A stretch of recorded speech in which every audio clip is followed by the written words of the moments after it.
Okay, this is my first attempt at a frugal build. I tried to incorporate as many different rigs as I possibly could. It's a glide type cam, a shoulder braced cam rig, steady cam rig, what else, monopod, and all in one piece of equipment. I shall now do close-ups of the relevant parts and adjust it accordingly so you can see all the different ways of using it. Okay, let me first say that I'm actually recording this by actually holding my iPhone, so it will get a bit shaky because of the rig I'm actually filming at the moment. But as you can see here, this is a one UK, this is £1, £2-ish, came up a tripod. Little tiny tripod with extending legs. This is just a bracket that I made. As you can see, there's the ball joint brace. Obviously this is a proper iPhone bracket that I picked up. The tip on that from the Frugal Filmmaker.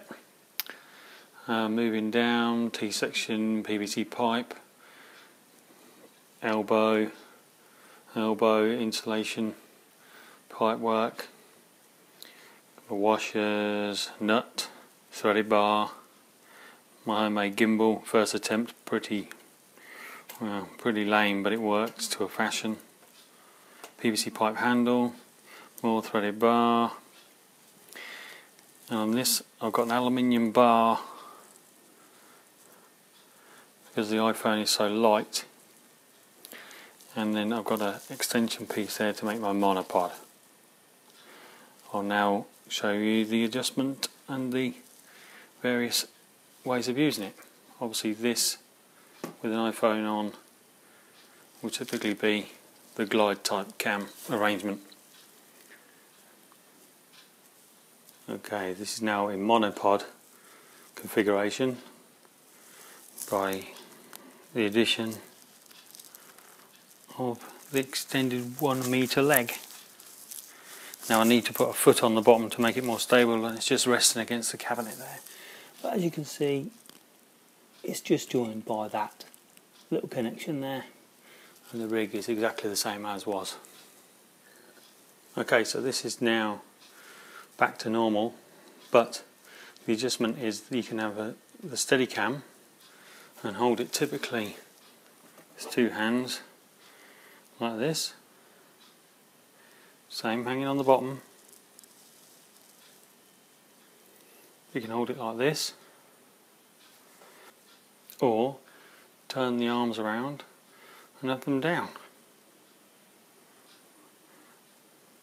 That's simply by swiveling the elbows around. Okay, so now I've tipped the iPhone bracket attachment in the ball joint up. I'll bend the arms 90 degrees.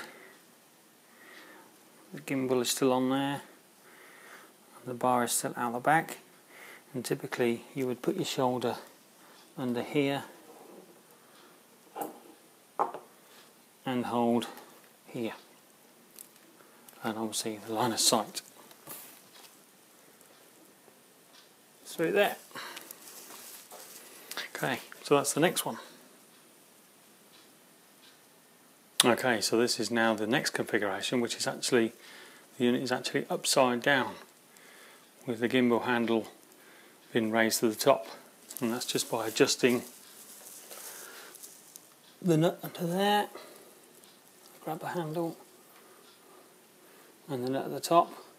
Obviously it doesn't have to be as close to the top as this, but you can either have the handle down and the unit hanging underneath,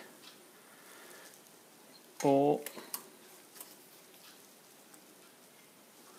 the handle can be up and the unit hanging down, and that means you can get really quite low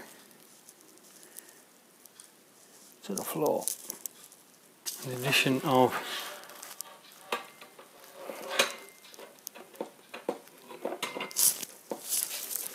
that it really is quite low, and the bar is really quite long, 1500 mil, that's 1.5 meters to the floor. So ideally you could cut the bar down, the top bar down, but that kind of works. Okay, so there you have it.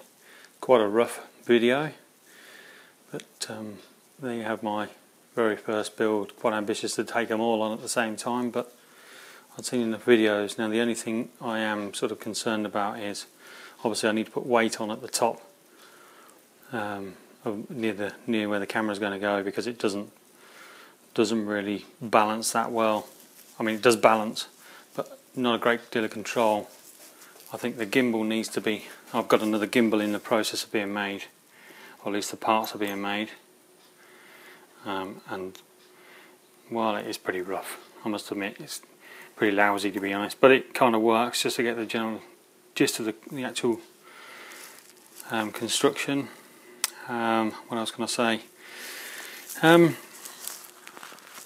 Yeah, I think it just needs a bit of setting up. What I can't stop it doing, with phone or without phone, and obviously the gimbal doesn't help, is, I mean that's not bad without the phone on at the moment, but because I think because the phone is so slim, let's just turn this, because the phone is so slim there's no forward and backwards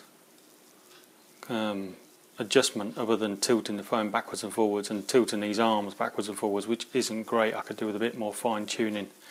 This bracket is only a hole I could do with making that a slot, possibly with a wing nut, so I can slide it forwards and backwards. So there's minor modifications already that I can see, and obviously it needs painting because it looks like a junkyard job at the moment. But yeah, it's it's a fully adjustable thing, and it does kind of work. I have done some videos quickly with it before I actually did all this video showing you what it looks like. Well, I will post them, but don't hold me to account on them because it's my very first attempt, and like I say, it does need a little bit more tweaking. Got a lot of tweaking actually.